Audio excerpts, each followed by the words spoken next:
sitting on my shelf for about a year, and I haven't picked it up until now. And now, I have some thoughts I'd like to share. Hi everyone, welcome to my channel. If you're new here, my name is Erin and I'm obsessed with books. And if you're obsessed with books, you're in the right place. The Cruel Prince by Holly Black. I've had this book, like I said, sitting on my shelf for ages. I have a paperback version of the second book.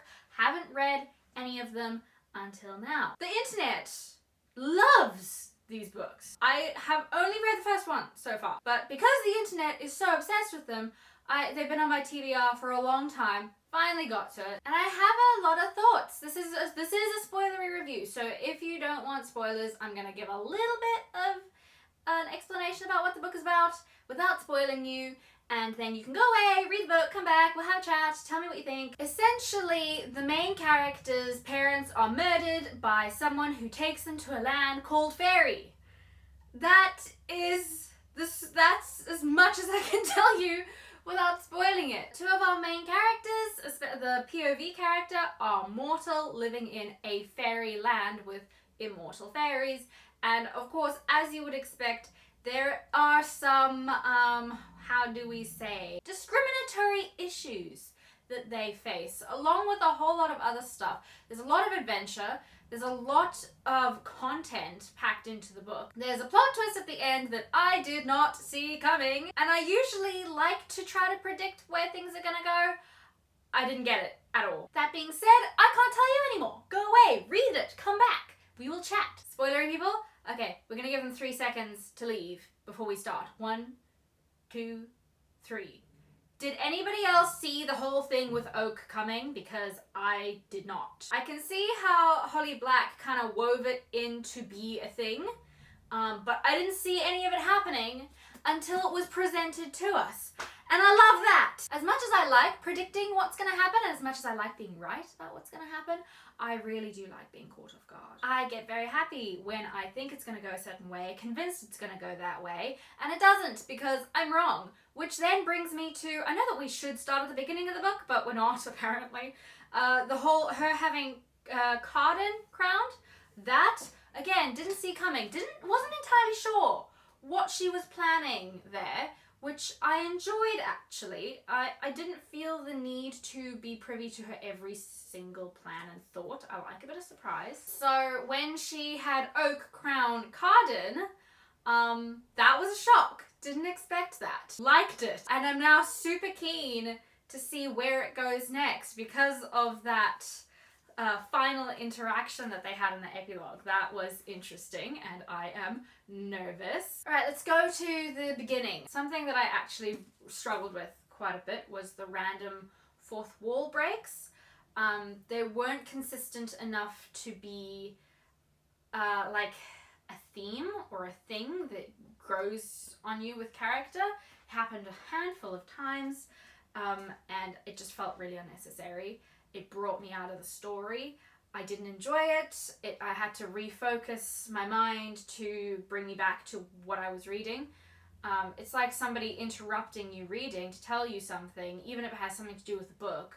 It breaks the flow. So I was frustrated by that. But apparently a lot of people really liked that. And I know it's supposed to bring character to the writing style, but there was already a lot of character in the writing style. I feel like that was an unnecessary tangent to go on. If she'd done it more often, I reckon that it would have worked better. It would have become just a part of the storytelling and not just the, here's a tiny bit of information you might need, I'm a step away. Because that's kind of what it felt like. Cardan is a prick. He is an asshole. Like, I get that you have a tortured past and your daddy doesn't love you and your mummy ignored you and your brother's a dick and your other brother's a murdering dick. I mean, like, I get it. But why are you an asshole? You had the opportunity to be something else if you so chose.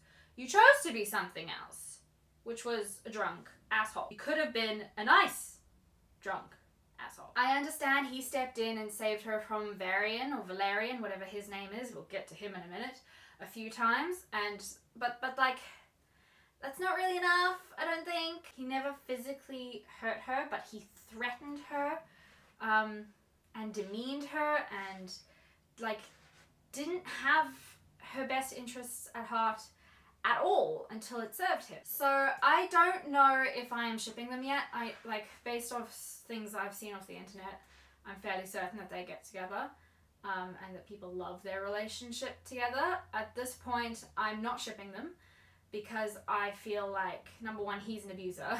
And number two, I am weary of Jude. I like Jude more now at the end of the book than I did at the beginning. Jude and Taryn have some serious Stockholm syndrome. They love their dad, who killed their dad and their mother in front of them, kidnapped them, took them to a magical place where they are under constant threat and have to rely on him for everything. That is Stockholm syndrome. I'm fairly certain. I freaking love how she turned on Maddox at the end.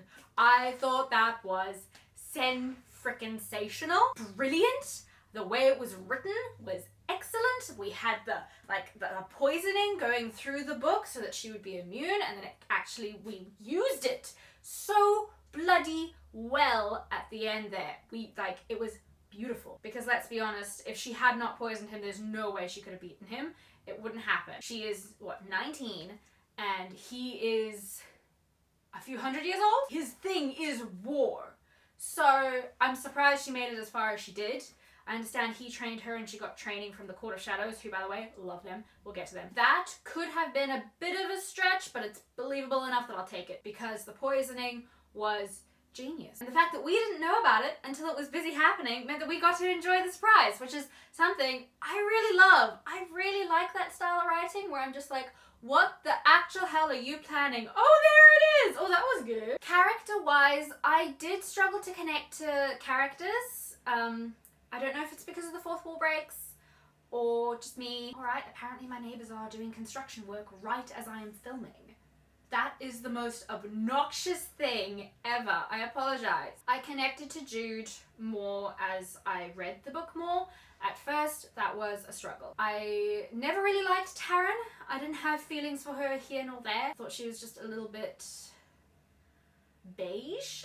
Turns out she's not beige, she's just a bitch. I liked Vivi. She was really nice.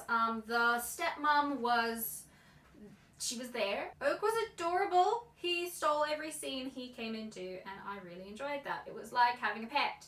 Except not a pet because he's a child and I shouldn't have said that. Court of Shadows, the Roach, the Ghost, and the Bomb. I really liked them. I know we didn't get a lot of interaction with them, but what we did get was very satisfying. So right now we don't know a lot about their characters, but it feels like that door is open to get to know them, and we're not supposed to know a lot at this stage. They're very secretive for a reason. I never really clicked with Locke. I know that he was supposed to be the love interest at first, but I kind of just knew this is not gonna work out. I don't know if that's because of all the fan art that I've seen of Cardan and Jude. Could be.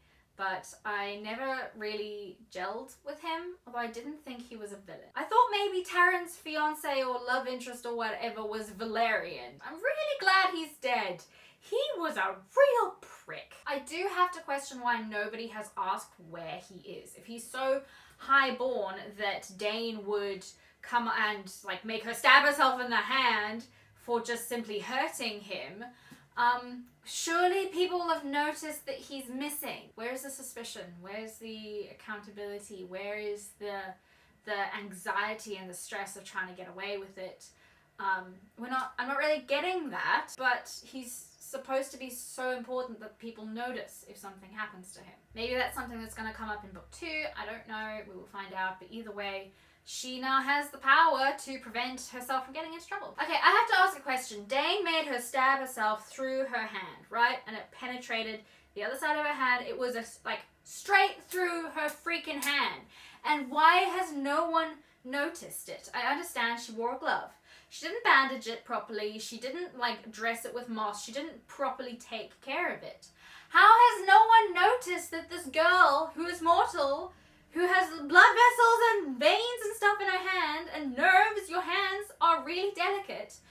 How has no one noticed that she has a stab wound straight through her palm? How is she still functioning with no pain medication absolutely nothing with a freaking hole in her hand. That's a stretch.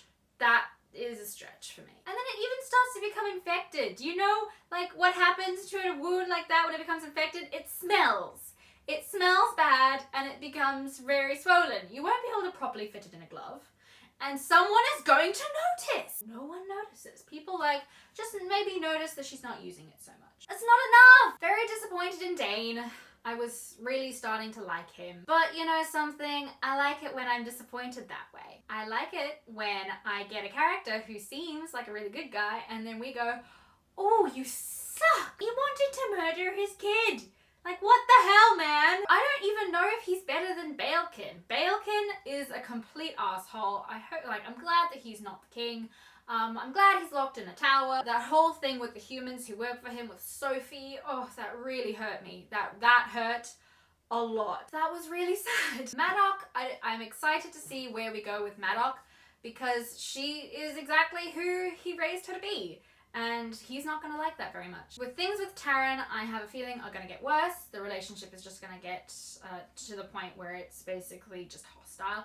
That's what I'm predicting. I'm not all that sorry about it, although I do think it's going to become an annoyance for me. I predict that Cardan is going to try really, really hard to hate Jude for what she's done, and he's not gonna help himself from falling in love with her, and that they are going, something like that is going to happen. I'm interested to see how this timeline goes because she's only got him under her finger for a year and a day and not a moment more. But Oak needs a few years before he's ready to come back and rule. So things are going to be interesting. I've never read anything by Holly Black before, but I enjoyed it. I struggled to get into it. I don't like Cardan very much. Hopefully I'll like him more in the next book. They really weren't kidding around when they called the book The Cruel Prince. I will definitely read the next ones. I'm excited to see how they go. She has set this up very nicely for the rest of the trilogy. I didn't think it was perfect. Like I said, I don't get the whole stabbing through the hand thing, and I struggled to connect to the characters, and I felt nothing for the love interest. But I enjoyed it. I had fun. My current read is A Court of Silver Flames that I picked up just yesterday. I have not started reading it just yet, because I am going to do a reading vlog to it. So if you want to see that, hit the subscribe button if you haven't already, and the notification bell so that you get notified when I upload that video. I'm just gonna ask please no one spoil me for the rest of the books. I mean, I know that there are spoilers on the internet and you can't really avoid them, but please don't put them in my comments. Put other things in my comments. I love it when you put other things in my comments. Just don't spoil me. I'm excited to read the next one, and I really hope that I like Cardan more, and that Jude continues to grow on me. Thank you all so much for watching. I'm Erin. I make videos usually weekly. It's been a bit sparse recently because of, this thing. But I've got a few videos lined up to be released here over the next coming weeks. So if you're new here, like I said, the subscribe button's down there. If you could drop a like, I would appreciate it. That helps me out a lot. Thank you all so much for watching. I'm Erin, and I will see you all in my next video. Bye!